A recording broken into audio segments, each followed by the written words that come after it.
भाइयों और बहनों, गायत्री परिवार के सभी परिजनों और अन्य सभी जन सेवा से जुड़े हुए, लोक सेवा से जुड़े हुए सभी भाइयों, ये जो आपदा है कोरोना की, इसकी कोरोना की आपदा को आए हुए 15-16 दिन से ज़्यादा होने को आ रहे हैं।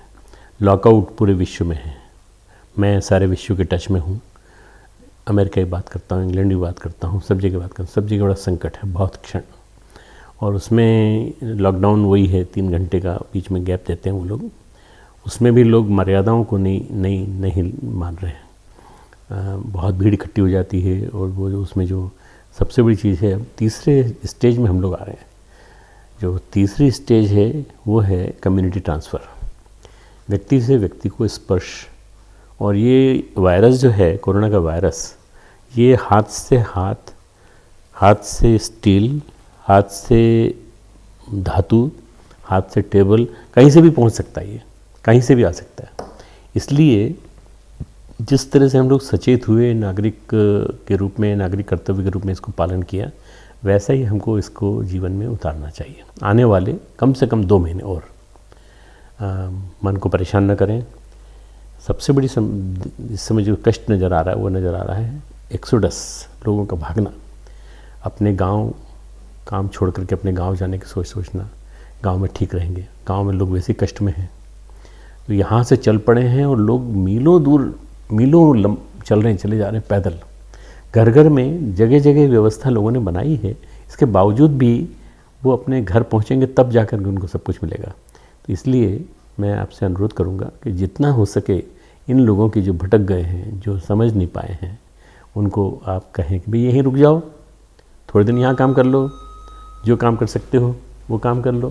परंतु मुझे ऐसा लगता है कि कहीं कोई असमंजस बना हुआ है लोगों के मन में, और वही असमंजस को निकालना एक लोक शिक्षण का काम करना आपका काम है कि भाई ये भयंकर बीमारी है, ये महाव्याधि है, ये एपिडेमिक है और पेंडेमिक है, पूरे देश में है, पूरे विश्व में है। जैसे कभी प्लेग आया था, कभी चेचक आई थी, कभी ये बीमारियाँ आई थी, इस तरह से इस बार ये जो बीमारी आई है ये सबकी जान भी ले रही है। करीब 20,000 से ज़्यादा लोग मर चुके हैं। इटली में अकेले ही कल 967 लोग मरे हैं दिन में, सुबह से शाम तक। क्या हालत होगी बताइए उस क्षेत्र की, वहाँ की, जहाँ पर ये मर रहे हैं निरंतर। हमारे बुजुर्ग लोग भी ज़्यादा मर रहे हैं क्योंकि उनकी वाइटलिटी, इम्यूनिटी कम होती है। आप भी लोग जो हैं, आप में से कई लोग जो मेरी बात सुन रहे हैं बुजुर्ग होंगे, अर्थात 70 साल के करीब होंगे, 65-70 के आसपास। तो आप ध्यान रखिए, अपने आप का भी ध्यान रखिए, दूसरों का भी ध्यान रखिए, और औरों को भी समझाइए कि किस तरह से हम लोगों को सस्टेन कर सकते हैं। हमारे यहाँ से हम भोजन के पैकेट बना के भेज रहे हैं जगह जगह। लोग उसका महत्व नहीं समझ रहे हैं। लोग उसका महत्व समझेंगे तो अगर खुद नहीं खा सकते, मान लीजिए आप खा चुके हैं, तो दूसरों को दे दीजिए किसी को, या आप खुद कर सकते हो तो 15-20 के समूह में आप लोग अपना मंडल बना करके एक साथ बैठने की जरूरत नहीं है। जगह का डिस्टेंस का ध्यान रखिए, बराबर डिस्टेंस ज़्यादा होनी चाहिए सबके बीच में। अलग अलग दूरी रहेगी तो बहुत अच्छा रहेगा। तो मेरे ख्याल से ये कुछ जो नियम हमको बताए गए हैं, इन नियमों का हम पालन करें तो हम लोग भी अपने माध्यम से सेवा कर सकते हैं। गायत्री परिवार के 5,000 के करीब शक्तिपीठ हैं, प्रज्ञा संस्थान है। इन प्रज्ञा संस्थानों के माध्यम से हम बहुत बड़ा काम कर सकते हैं सेवा का, कि जो हमारे आसपास ऐसे लोग हैं जो पूरब के हैं या कहीं और के हैं, किसी भी क्षेत्र के हों, गांव के लोग गांव की ओर जा रहे हैं। शहर में धंधा नहीं रहा, शहर में काम नहीं है, लॉकआउट है, सब जगह बंद है पूरा। तो वो लोग जो जा रहे हैं उनको रोक करके उनको बताएं कि भाई ये आप कहीं भी कोई काम करना हो तो करिए, हम आपको भोजन देते रहेंगे। आप 1 महीने का भोजन का एक आदमी का दायित्व ले लीजिए। ऐसे 200 लोग दायित्व ले लेंगे तो 200 लोगों का भोजन मिलता रहेगा। और उनसे काम कराइए, कोई ना कोई काम कराते रहिए। तो क्या होगा, इस तरह से हमारा ये एक संकट जो एक्सोडस का हुआ है, भागने का, वो संकट खत्म हो जाएगा। सबसे बड़ा जो संकट है वो ये है कि इस समय हज़ारों लोग सड़कों पे हैं, वो चले जा रहे हैं। उनको समझाइए, उनसे कहिए कि भैया तुमको काम ढूंढना है तो हम काम तुम्हारे ढूंढने की तलाश देंगे।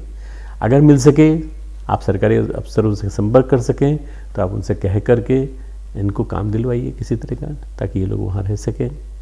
एक दो व्यक्ति भी रह सकते हैं और एक व्यक्ति अकेला भी रह सकता है, कोई दिक्कत नहीं है। ये जो भोजन का संकट है, मैं जानता हूँ टेम्पररी संकट है, परंतु फिर भी भगवान ने सद्बुद्धि दी, तो हमारे यहाँ की वित्त मंत्री ने, खाद्य मंत्री ने, सबने बड़ी छूट दे करके इतना ज़्यादा राशि पूरी दी है कि हमारे पूरा बजट की राशि इसी में जा रही है पूरी। इसलिए किसी तरह के कोई मन में वो न रखें, असमंजस न रखें, और ये समय चला जाएगा। 1-1.5 महीने की बात हो रही है, 6 वीक्स, बस 6 हफ्ते और 6 हफ्ते के बाद आप देखना धीरे धीरे परिस्थिति बदलेगी और ये कोरोना का संकट खत्म हो जाएगा। अभी नवरात्रि चल रही है, नवरात्रि में और भी संकट है। नवरात्रि में खान पान बदल जाता है, सब कुछ बदल जाता है, हमारा जप का क्रम चलता है। ये अभी तक तो ठीक है, जैसे ही नवरात्रि खत्म होगी, 9 दिन खत्म होंगे, उसके बाद और ज़्यादा संकट आएगा, क्योंकि हम लोगों का खान पान फिर वही हो जाएगा सामान्य जन जैसा, और उसके अलावा हमारी तपस्या भी कम हो जाएगी। हमारा जो सही अर्थ में ये कहा जाए कि राष्ट्र धर्म ये है इस समय, हम राष्ट्र धर्म के नाते हम किसी को भूखा न सोने दें रात में।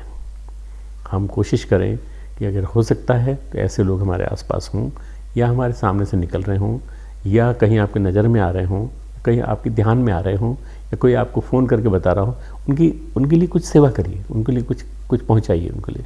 हम लोग पैकेट्स के पैकेट्स बना करके यहाँ से भिजवा रहे हैं, और हमारे जो परिजन हैं, जन घर के अंदर जो बैठे हुए हैं, वो लोग भी अपने घर में मेहनत करके बना रहे हैं। अब हर एक आदमी अपना घर भी देखता है, फिर बाद में दूसरों का घर देखता है, इसलिए मदद ज़रूर पहुंचेगी आपके पास तक, इसलिए चिंता न करें। और जो भी आपके मन में हो, आप ये मान के चलिए कि ये जो संकट कहाँ से आ गया, हमारी सारी प्रगति रुक गई, कुछ चिंता की बात नहीं। भगवान परीक्षा लेते हैं समय समय पर, और भगवान धैर्य की परीक्षा सबसे ज़्यादा लेते हैं, और धैर्य हमारा अगर टूट गया तो बहुत दिक्कत हो जाएगी। मुझे पूरी उम्मीद है आप धैर्य को बनाए रखेंगे, और धैर्य बनाए रखकर, हिम्मत बनाए रख करके आप इस काम को करते रहेंगे, जिस काम के लिए सेवा परमो धर्मः, सेवा सबसे बड़ा धर्म है, सबसे बड़े धर्म का आप पालन करेंगे। खूब मंगल कामनाएं। हमारे YouTube चैनल शांति कुंजन वीडियो गायत्री परिवार को सब्सक्राइब करें एवं बेल आइकन जरूर दबाएं, ताकि गायत्री परिवार की विभिन्न गतिविधियों की जानकारी आपको मिलती रहे।